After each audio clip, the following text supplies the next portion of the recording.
Yeah, I love this question because it's literally like it's journalism. You're literally just thinking about like what is the next story, what is the next storyline, what are people interested in, and I think that's one of the benefits of like news SEOs that have had a journalism background or been around news for so long is you get in tune with what your audience is thinking about. I'm going to use another sports analogy because I don't know if you know, but there's a lot of things going on in sports right now, like Euros and Copa and NHL drafts and NBA drafts. So even yesterday, for example, the NBA draft happened, and the number one story wasn't the NBA draft; it was Bronny James and Bronny James being drafted, and everyone wanted to know about Bronny James. Did he actually deserve to be drafted? He went obviously to the Lakers and things like that, and so a lot of the conversation wasn't about, hey, let's like win the NBA draft. What's the big like? Who was the number one pick? It was, is Bronny going to be drafted? Where is he going? Why did he get drafted? And then having that understanding that people are going to be looking that up more because that's the story. And so to be honest, we made a lot of our budget and our schedule around, okay, if Bronny goes,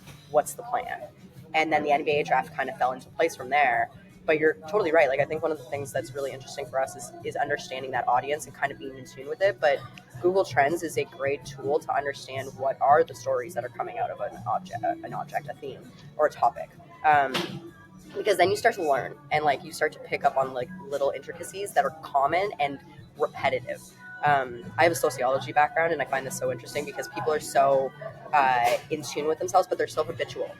They're always going to do the same thing over and over again. So every year when, a draft comes up or even an election, people are going to look up, election analysis. They're going to look up debate, who won the debate, who was the best in the debate. And last night, obviously, the big topic was Biden, and I'll let Jesse jump into this a little bit more. But there's like a big conversation of like, what's actually the story behind here and what are people actually looking up?